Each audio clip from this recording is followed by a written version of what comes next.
Olá, mais uma vez nós estamos aqui para aprendermos com a palavra do Senhor, aprender com os erros, com os acertos de outros, para que nós venhamos aproveitar os acertos e fugir dos erros, cometer menos erros nas nossas vidas. E aí, olhando para a vida de Saul, se escondendo do chamado de Deus, você parou um pouquinho para olhar para você? Para ver se você tem respondido ao chamado do Senhor, ou se você tem fugido, se você tem se escondido do Senhor, com medo daquilo que o Senhor tem para a sua vida. Se Ele te chamou, não se preocupa, não. Ele te ajuda, Ele te sustenta, Ele te abençoa, Ele honra o chamado na sua vida. Fique atento àquilo que o Senhor tem para você.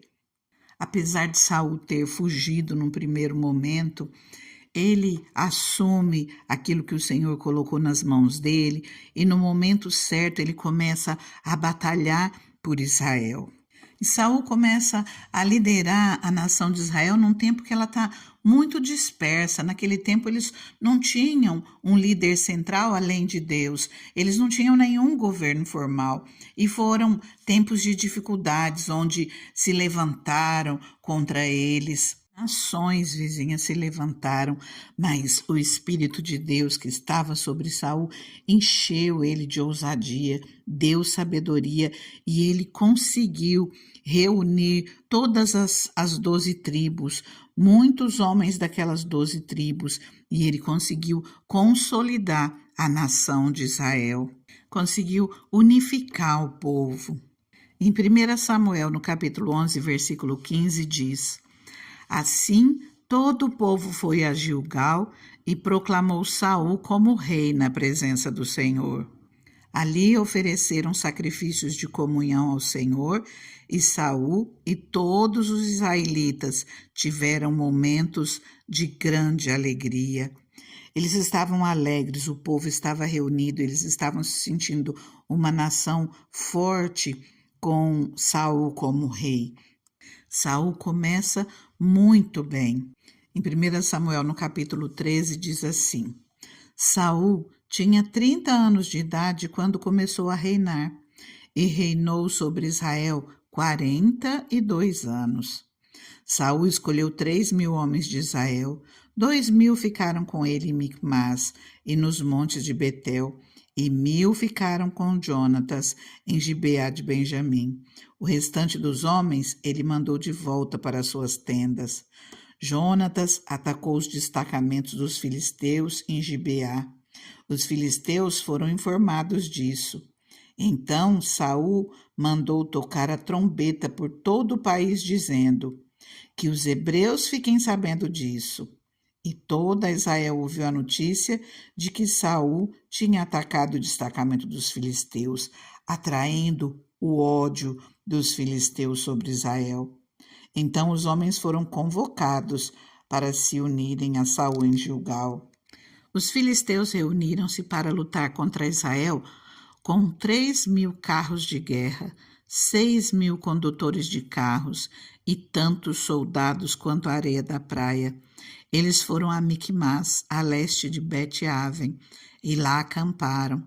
Quando os soldados de Israel viram que a situação era difícil e que o seu exército estava sendo muito pressionado, esconderam em cavernas e buracos, entre as rochas e em poços e cisternas.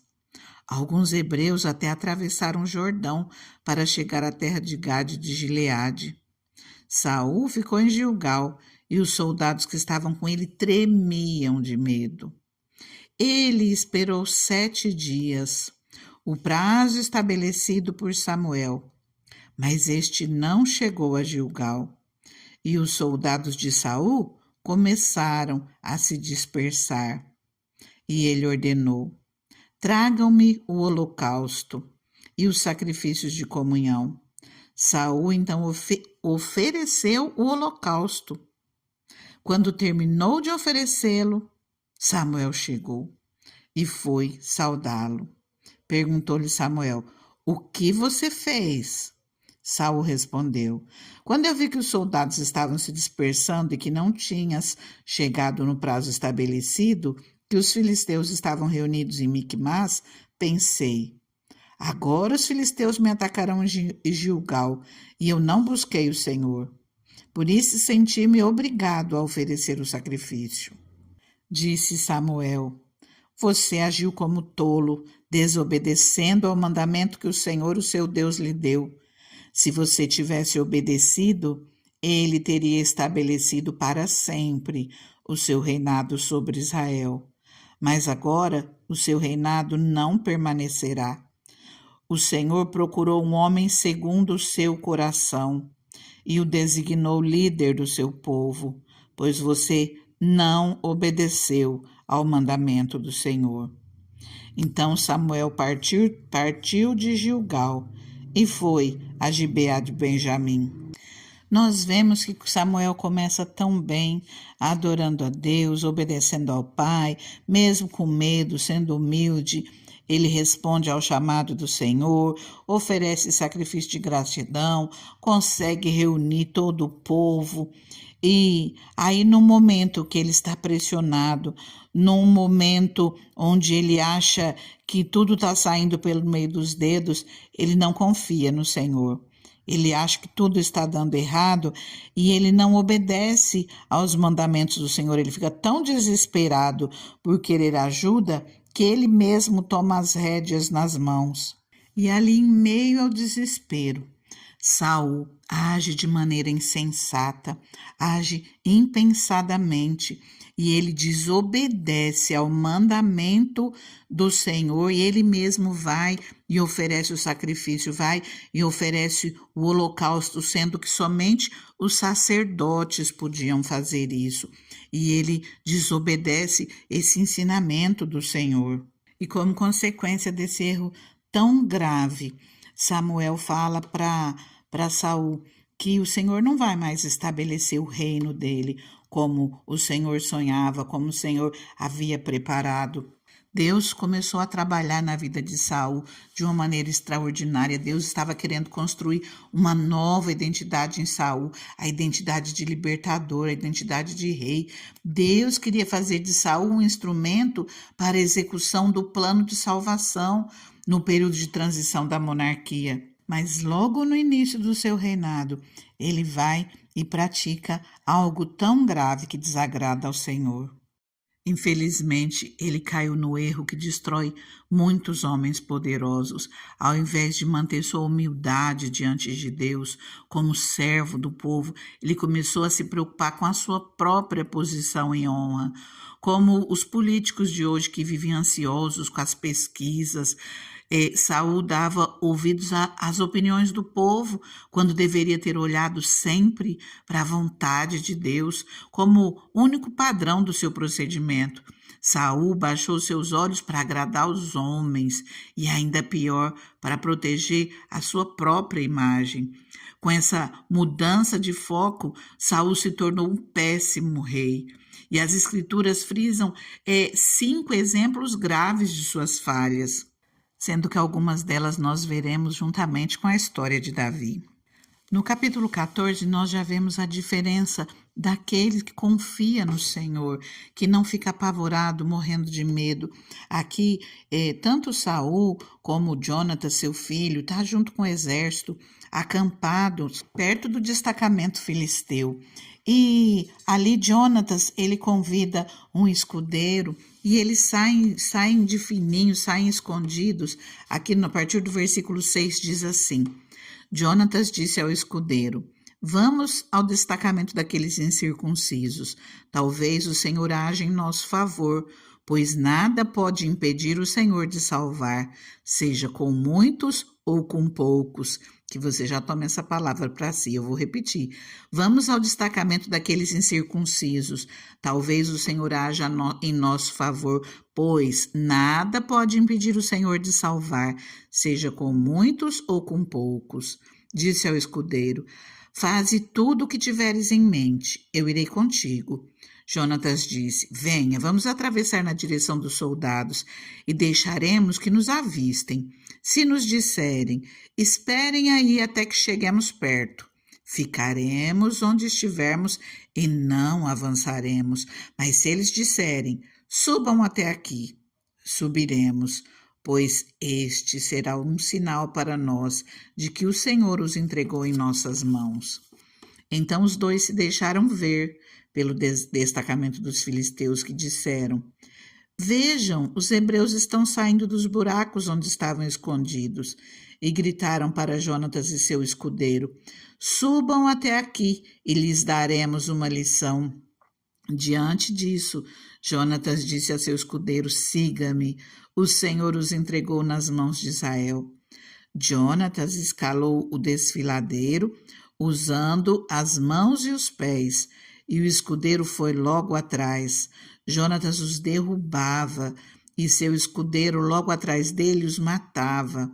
Naquele primeiro ataque, Jonatas e seu escudeiro mataram cerca de 20 homens numa pequena área de terra. Nós vemos nesse trechinho que, enquanto Jonatas percorria aquele território perigoso, a sua fé mostrou-se cada vez mais forte. Ele não se acovardou nem olhou para baixo. A sua determinação não vacilou. Ele só foi, e Deus fez com que eles matassem aqueles 20 homens. Quando os demais veem isso, eles se juntam na batalha, e naquele dia o Senhor concedeu vitória a Israel. Eu convido você, tira um tempinho, faz a leitura desses capítulos na sua Bíblia, na sua casa, com tempo, presta atenção nessa história, tem muito mais detalhes e com certeza o Espírito Santo, ele vai estar te trazendo entendimento, vai estar abençoando a sua vida através da palavra de Deus. Não esqueça, a palavra de Deus, ela não volta vazia. Amanhã nós vemos um pouquinho mais agora sobre as falhas de Saul. Já convido você, se você não é inscrito, se inscreva nesse canal. Permitindo Deus, amanhã estaremos aqui novamente com uma palavra para a sua vida e para a minha também. E compartilhe essa palavra com alguém, ela ainda vai ficar muito enriquecedora. O Senhor tem muitas coisas através dessa palavra para as nossas vidas. Creio, o Senhor já tem falado. Presta atenção nos detalhes que o Espírito Santo, ele nos ensina o caminho a seguir. Curta essa palavra, compartilhe, deixe seu testemunho. Agora eu convido você a orar comigo. Começa orando e continua confiando no Senhor. Coloca tudo nas mãos dele e ele te dá a vitória. É ele quem te abençoa. Assim como Jonatas foi confiante, que você também seja. Assim como ele disse, vamos à luta, o Senhor agirá em nosso favor, pois nada pode impedir o Senhor de salvar, seja com muitos, seja com poucos, confia no Senhor. Confia no Senhor e ele te ajuda nas suas batalhas. Amém?